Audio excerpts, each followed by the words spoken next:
یہ اس زمانے کی بات ہے جب سورج بھی بادشاہوں کے دربار میں داخل ہونے سے پہلے اجازت مانگتا تھا۔ زمین پر سلطنتیں تھیں، مگر سلطنت زرعی آباد ان سب میں ممتاز تھی۔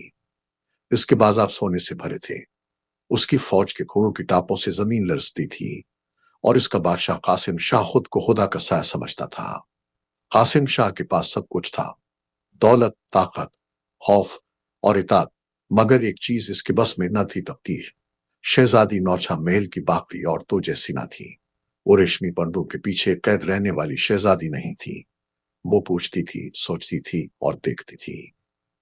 ایک دن اس نے محل کی چھت سے نیچے جھانکا، جہاں ایک ماں اپنے بچے کو بھوکا سلا رہی تھی۔ نورچھا کے لب کانپے، ابا حضور، اگر بادشاہت اللہ کی امانت ہے تو یہ بچے بھوکے کیوں ہیں؟ قاسم شاہ نے پہلی بار اپنی بیٹی سے نظریں چرائیں۔ اسی رات قاسم شاہ نے خواب دیکھا: اندھیرا، ہوا میں چیخیں، اور ایک بوڑھا درویش جس کی آنکھوں میں آگ تھی۔ درویش نے کہا: قاسم، تیری بیٹی تیرے تخت کا فیصلہ ہے۔ اگر اسے شاہی خون سے باندھا تو تیرا خون بہے گا، اگر اسے خاک سے جوڑا تو تیرا غرور مرے گا۔ قاسم شاہ پسینے میں ڈوبا جاگ اٹھا۔ شہر سے دور سمندر کے کنارے ایک غریب بستی تھی، ماہی کور۔ وہاں رہتا تھا سلیم۔ سلیم کا باپ سمندر میں نگل لیا تھا، ماں فاقوں میں مر گئی تھی، اور بچہ تھا تو صرف ایک نوجوان جس کے ہاتھوں میں محنت کی لکیریں تھیں۔ وہ مچھلی پکڑتا، بازار میں بیچتا، اور جو بچتا اللہ کا شکر ادا کرتا۔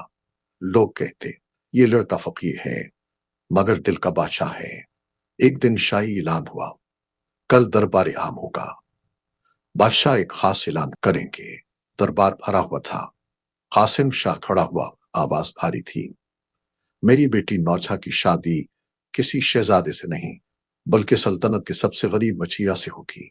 خاموشی چھا گئی، پھر چیخیں، غصہ اور بغاوت کے بیچ۔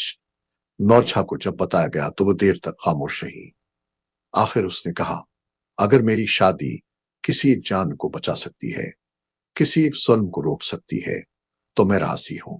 ملکہ رو پڑی۔ جب سلیم کو محل لایا گیا تو اس کے قدم کانپ رہے تھے۔ نورچھا نے اس کی آنکھوں میں دیکھا، وہ آنکھیں جو چھپنا جانتی تھیں مگر بکنا نہیں۔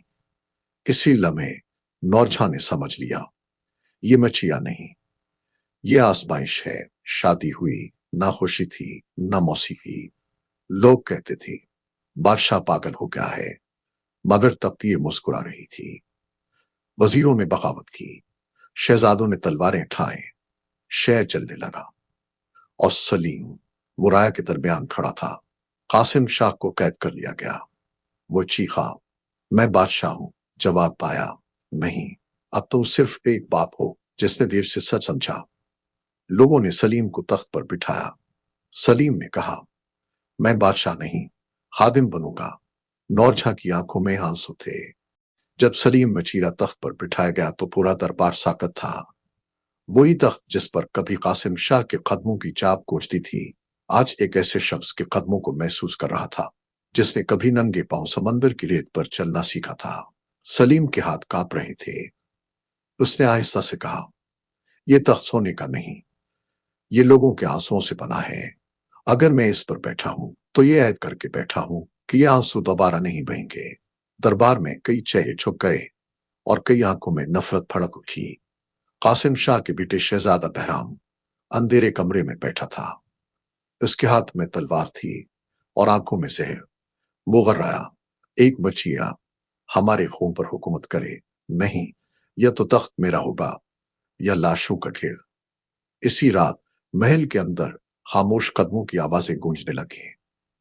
نورچھا محل کی چھت پر کھڑی جلتے ہوئے شہر کو دیکھ رہی تھی۔ اس کی آنکھوں سے آنسو بہہ رہے تھے۔ وہ بڑبڑائی: ابا، آپ نے مجھے قربانی بنایا، مگر شاید یہی قربانی سلطنت کا کفارہ تھی۔ اسی لمحے ایک خادم دوڑتا ہوا آیا: ملکہ صاحبہ، شہزادہ بہرام بغاوت کی تیاری میں ہے۔ نورچھا کے چہرے کا رنگ اٹھ گیا۔